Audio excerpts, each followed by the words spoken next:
Well, today I am being joined by Justin Seno from Illinois Foundation. I'm very excited. We are sitting live in Chicago at the Illini Center, but both of us actually live in Champaign. We're at the University of Illinois. And so I'm very excited to welcome Justin today. And I just kind of want to start, Justin, by tell me a little bit about yourself, about your background, and about your role at the foundation. Thanks, Ailie. It's wonderful to be here. I've been working with the University of Illinois Foundation for 7.5 years, and I have a certified financial planner mark. Got that right before the world shut down in March 11, 2020, and it was like, okay, got that done with. And it's been a fun journey working in gift planning. I've been with the university in some capacity for 10 years, and I've been doing fundraising since 2009. It's really interesting when I think about my journey on how I got to where I am. I started working at a private high school, just doing fundraising, learning everything there was about fundraising and the advancement enterprise, and then transitioned to work at my undergrad alma mater, Eastern Illinois University. And there I shared an office with a guy who was a gift planner. And so I kind of became a sponge on all these different assets people could give, the ways they could give and maximize their impact while possibly receiving good tax benefits at the same time. Yeah. And so I tried to learn as much as I could from that person. And then fast forward, I finally got a job at U of I in Urbana-Champaign. That was always a goal, and did that in the College of Applied Health Sciences for 3.5 years. And now I've been with the foundation, like I said, for 7.5 years, and it's been a lot of fun. Awesome. You guys just got a beautiful new building on campus too. Are you located in that new building? Yeah, we just moved in to awesome. 303 St. Mary's Road at the new Philanthropy Center. It's a beautiful building. Come by sometime. No, I definitely want to. It's gorgeous. I pass by it every day on my way in. Yeah, I remember standing there at orientation a couple weeks ago and just being like, holy cow, like I could work here for a very long time. Yeah. And I joked that I've never worked anywhere longer than the foundation. And it's like, well, I guess this is more reason to stay around. Well, it's funny. Your really office previously was pretty small, wasn't it? It was, but it was in historic Harper Hall, it was very right on the beautiful. main campus, which was amazing. And that's a building that's on the National Registry. And now the Chancellor and Provost, I think, are taking it over. And so our lease was up, and it was a good time for us to look at. We had people in 2 different buildings, bringing them all under one roof, and it's created some new synergies, some new opportunities to look at collaboration across different offices, and it's been a lot of fun. We've only been in the building a couple weeks, so we're still kind of getting used to that change and all that. But you don't have to deal with the hectic parking situation like you do closer to campus. Exactly. Yeah, we can park right across the street now, and I have to. Although I'm fine walking a little bit, but we'd have to often walk a few blocks to get to the office. So that's awesome. Right. Well, let's talk a little bit about the foundation first. What's the purpose of the Illinois Foundation? What kind of resources does it provide to the university? For sure. The University of Illinois Foundation was formed in 1935, and our sole mission is to help our donors support the mission of the University of Illinois system. And so we are the official gift receiving entity for our donors in supporting the mission and changing the lives of students. And so any gifts that come through the foundation, and then those get deployed to the specific units or colleges, departments that the donors wish to support. And so we're processing gifts. In gift planning, we're helping our donors structure the best gift possible to maximize their impact. And so from processing to receiving, we have counsel in our office. We manage the database that tracks all the gifts that are coming in, provide reporting to our donors and our units. And of course, we also manage the endowment. I'm not involved in that part. You all will get to talk to my colleagues in the investment office later on, but it's an amazing place. And the mission is wonderful. I every day I get to help donors change the lives of students, and it's really meaningful work. That's awesome. I mean, coming from someone who I had half my college tuition paid for via scholarships through the university, I'm very, very grateful for the work that you guys do. But talk to me a little bit about, the process of, you have a client that comes to you and says they'd like to give a large gift to the university. How does that process begin? Or maybe who makes that first step?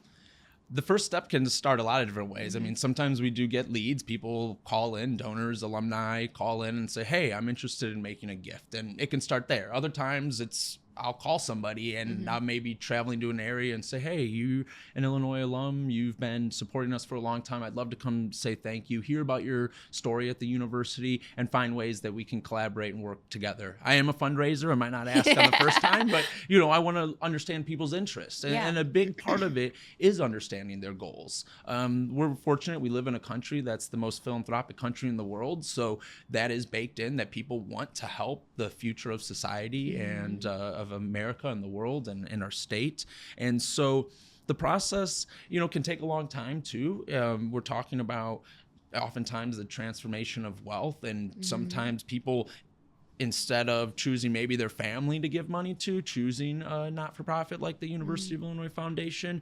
And so I always come with an open mind. I ask a lot of questions, try to understand what is meaningful to them, present priorities. Right now, one of our priorities continues to be scholarships. So it's fun to hear, Ailie, that you received a scholarship, because the cost of education is very high, and access to an Illinois education is important. We want to make sure everybody has an opportunity who has that level of intellect can come to Illinois and not be burdened by, how am I going to pay for this? And so it evolves in all sorts of different ways. We often ask about assets because we want to understand how their assets are allocated and find different ways on how they could make that impact. Awesome. Well, let's talk a little bit about that.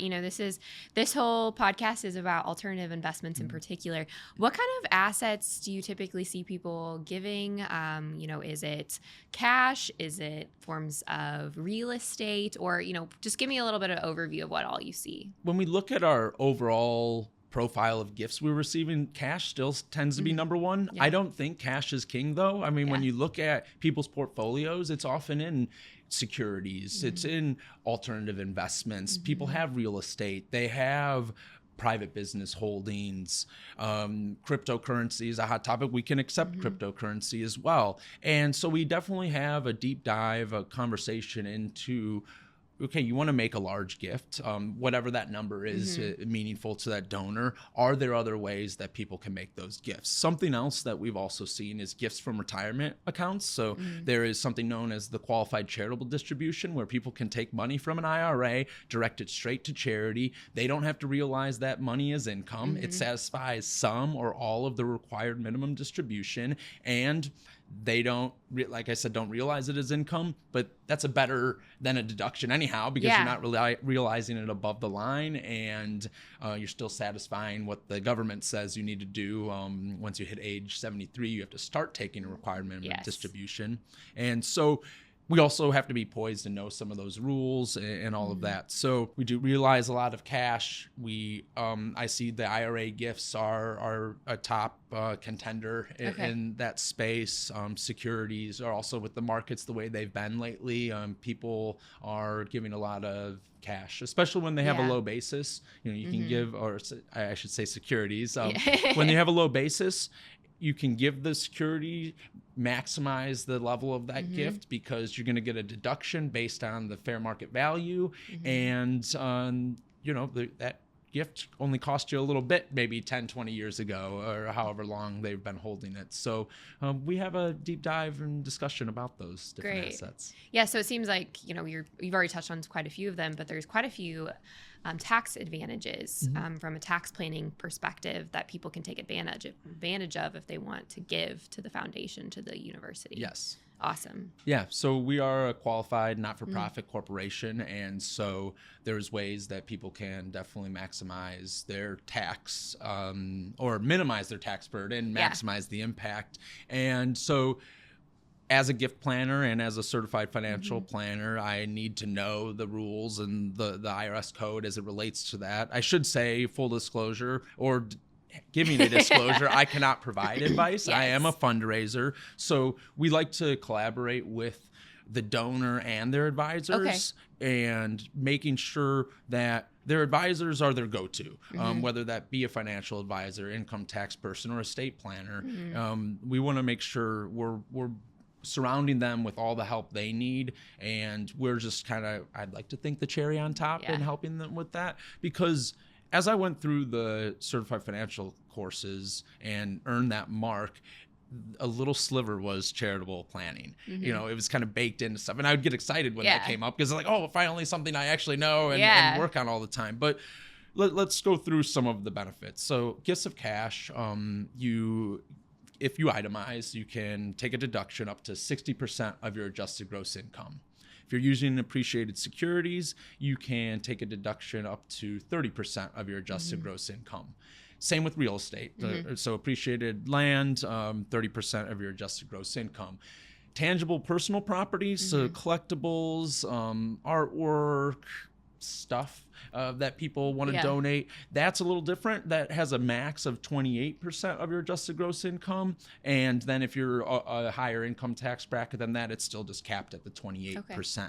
And so we look at that definitely, and try to help people with maximizing that. The other aspect is you can take a deduction in the year you make a gift plus 5 years going forward. So you have 6 years of using that deduction. If, some donors are giving more in a single year now because the standard deduction is so high that, okay, they want the tax benefit. Okay, give a little more this year. Maybe you'll skip giving next year, but you at least get to take that deduction, minimize your taxes. And I was going to ask, with the increase in the standard deduction over the last couple of years, has that impacted giving? Have you seen? We've been really blessed in the fact that our donors continue to be very generous. And when you look at the list of reasons why people give, tax incentives are low. They're not even on the top 10. I mean, people are giving because they care about students and they care about faculty. They want to help perpetuate the amazing place that the University of Illinois is. So we need to know about the tax incentives. I have not noticed a slowdown. I mean, we're really fortunate. That's great. I'd love if we'd also find ways to bring up our quote unquote lower level donors and show them ways to continue to give. It seems like there's been a trend, and if you look across the board, what gets the news? Oh, this $1 billion gift, which is amazing. Like that's awesome. The like that what they're doing in Brooklyn. Was it Brooklyn, right? It was Brooklyn, yep. Incredible. Oh, absolutely. And those are going to get the headlines and deserve to. And hopefully that inspires other people, whether you can give $1 billion or $100. Like if every alum from the University of Illinois gave $100, like I might be out of a job because they're all giving. But I mean, that would have a ripple effect and make a huge impact in students' lives. Maybe I need to start upping my contributions. We'd love you to be an annual donor. Just give something, and a lot of times, and if you even give something, you're not getting the charitable impact on a tax level. Like hopefully you feel good about, hey, you received a scholarship. You could give to a scholarship fund that you might have received a scholarship fund or a scholarship from, and you could just help boost that for another student. So people can really dictate what they want it to be used for. What are like kind of the main buckets that people typically want their endowment, their cash or their asset to go towards? Donor intent is incredibly important to us, and honoring donor intent is paramount, right? Like when I work with donors, I want to make sure when they come to us with, I want to support XYZ, that we can honor that. Now, if they're going to just try to support every blonde-haired, blue-eyed woman like from a rural community, we're going to have a conversation like, well, that's very noble and wonderful. Like we want to pare down what the impact is. We'll look at underrepresented groups or people who are coming from low-sending counties. And so we want to be a little more broad-based in what the parameters are for people giving towards. People have options. They can give to an endowment and create a perpetual fund. We have an amazing investment office that helps manage that endowment. And our goal is to grow that endowment. So that initial gift that somebody gives to create an endowment grows into something.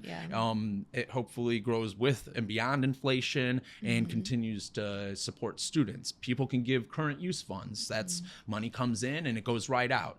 We don't take any fees off of our current use support.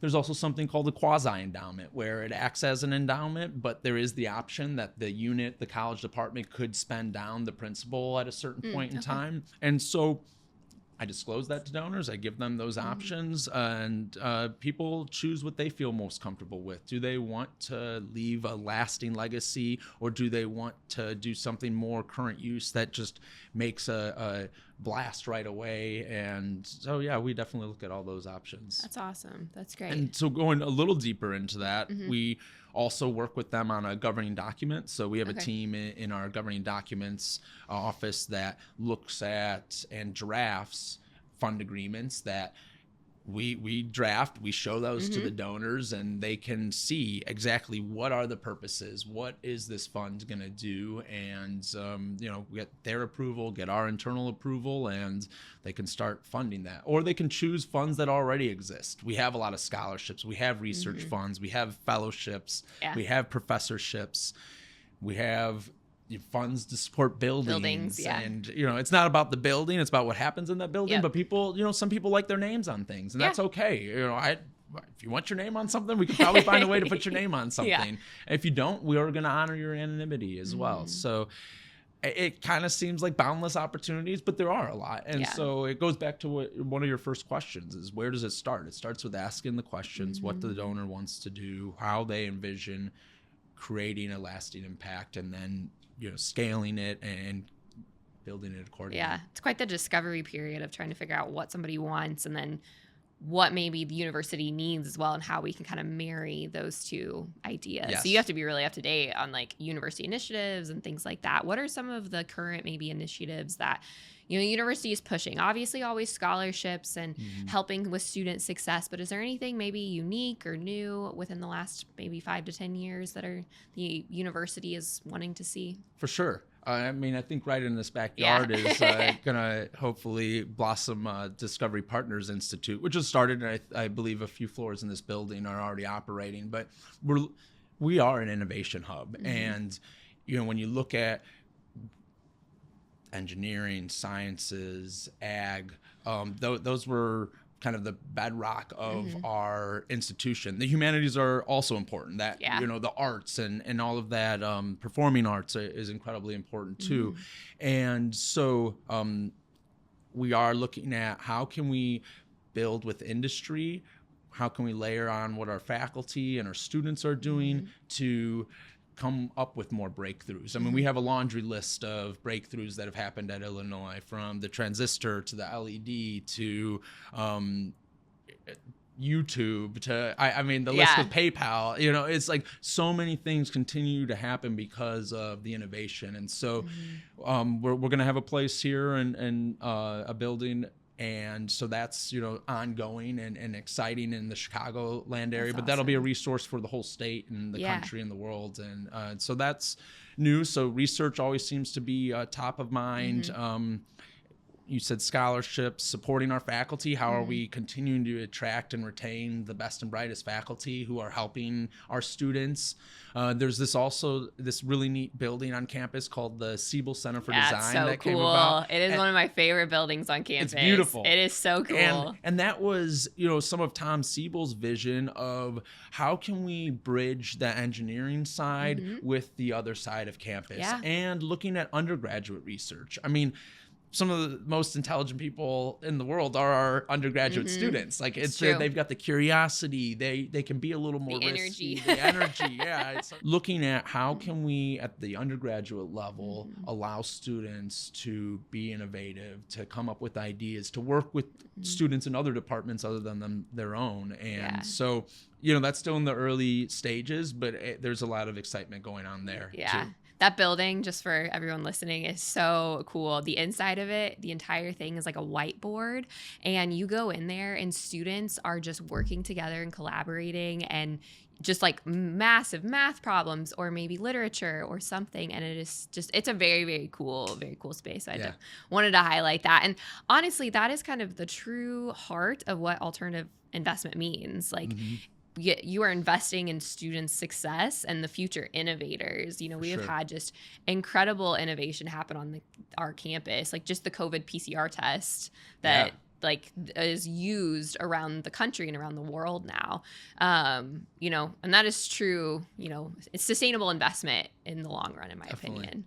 but let's talk a little bit about land. Yeah. All right. So the listeners know, but I grew up on a farm in Montgomery County, Illinois, and there's actually, I remember driving down to the southern part of my county, and there's a big University of Illinois sign just like out in the middle of this field. Okay. And I'm like, where on earth did this come from? And as you know, I go to university, I figure out that people actually leave farmland or maybe other types of land to the university for a variety of purposes.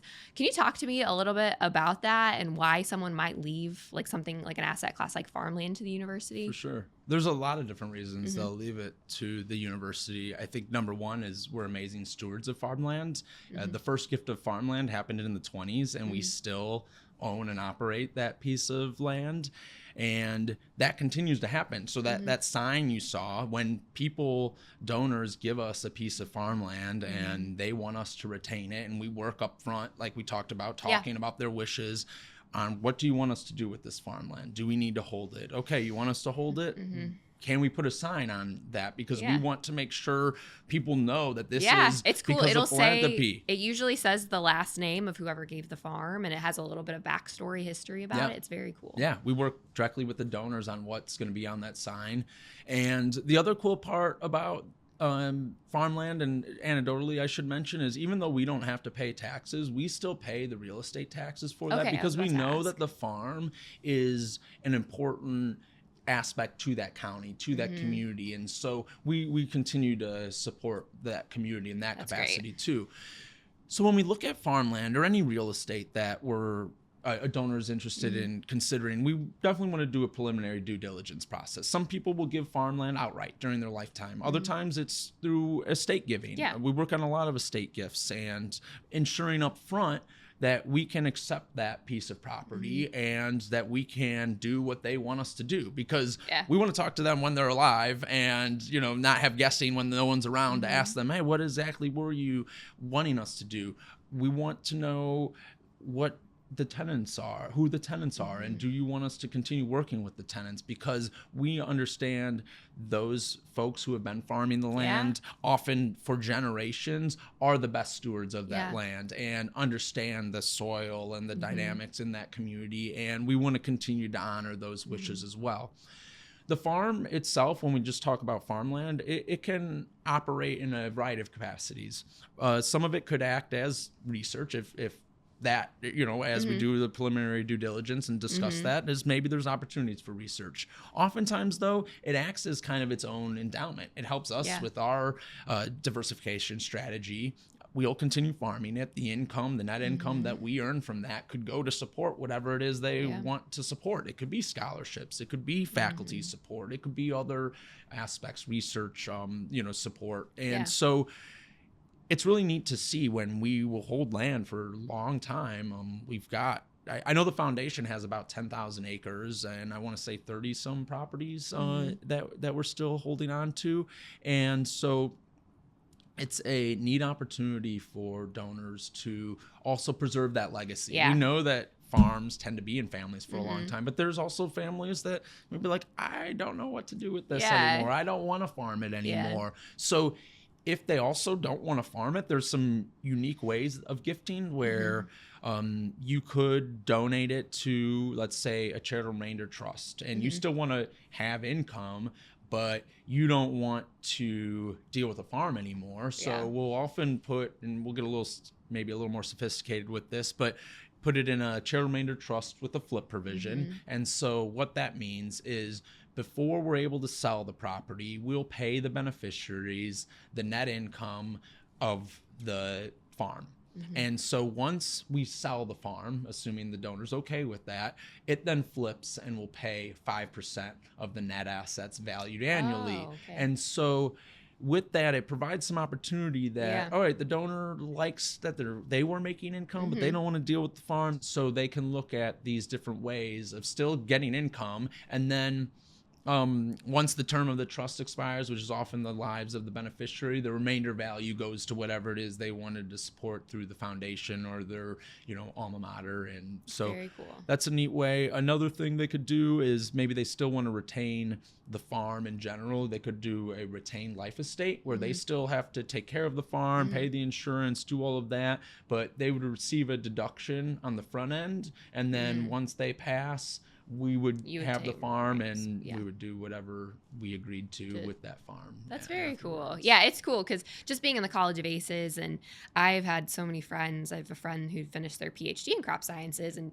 a lot of his research was on a lot of these farms that people have donated to the university. So it's cool if someone can have an impact in that way, especially because not everybody has assets that are just pure cash. Right. You said that that's still kind of the primary way, but there are a lot of people that don't have assets that are, tied up in cash. That's all like land, or maybe you mentioned cryptocurrencies or things like that.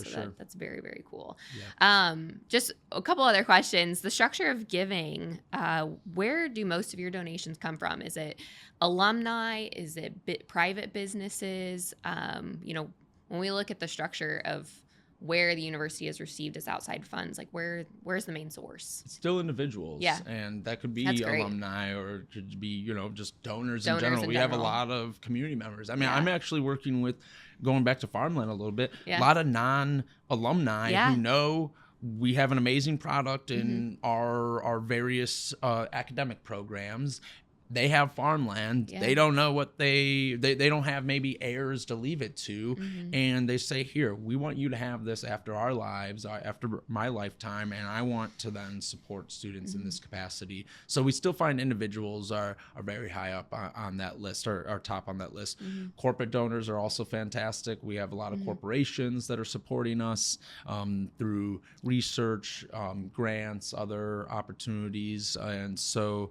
But yeah, I mean, that's individuals are still really carrying their weight. And that's great. You have to be very well versed on a variety of different structures and asset classes and all of those things yourself. For sure. And if I can go back a little bit, as we talked about individuals donating and we talked about IRAs earlier, we talk with donors about leaving a legacy, and often that's through estate plans. And we talk about how can they maximize the impact with their estate plan. And there's assets that are good to give to living heirs. When you think about real estate, that gets a stepped up in basis. So sometimes that's better to leave to other heirs. Yeah. Same with securities. Take advantage of that stepped up basis, give it to somebody else. But with retirement plans, those are income in respect of a decedent assets. And since we're a qualified charity, we're not going to pay income tax. And so if you looked at, let's say I have $1 million in a retirement account and $1 million in a brokerage account. It's would be best to give that brokerage account to your living heirs, to people, and give us the retirement account if you wanted to support, charity. Yeah. Because 100% of that retirement account is going to come to us. 100% of that brokerage account is going to go to the living heirs. Whereas if you gave the retirement account to living heirs, they're going to pay income tax. They're going to, it'll basically, I won't say erode that, but they're gonna pay income tax. So if you have charitable intent, you have people you love, you can support all those things, and we can help you maximize that opportunity. That's awesome. So we probably have a listener that has listened to all of this and is like, this is great. Maybe it's a financial advisor, and they are trying to advise somebody about charitable giving. Where would you, if I'm a financial advisor, where would you direct me maybe to learn more information about charitable giving, about the different types? And then also, we've got to plug the Illinois Foundation as well. How do they get connected with you if they are interested in donating? Yeah, so we're happy to work with any advisor. And as a CFP, I always suggest that advisors should continue to do their due diligence, be a fiduciary, putting their clients' wishes ahead, and call the nonprofits that they're interested in supporting, and make sure you get the proper tax ID number if they're going to be leaving somebody in their estate. Sometimes people just write University of Illinois in their estate plan, and that's fine. And you're like, get there, presumably, but we're the University of Illinois Foundation, and we have a tax ID number, and we have all of that, and 100% of what you give us will go to the University of Illinois Urbana-Champaign, or Chicago, or Springfield, whatever department area you want to support. And so I would just suggest to advisors, call up the not-for-profit corporations that the clients want to support and do that extra legwork for your client to make sure you're getting their wishes answered. And then from my end, happy for people to call me directly. I can be reached at 217-244-8273, or my email address is jtseno@uif.uillinois.edu. I could give our general office line as well. I think we'll have it linked. I think all in the big, which I mean, people might want to write it down, but it'll be linked in the podcast description as well. Sounds good. And I'm on LinkedIn. You can find my mug on our website.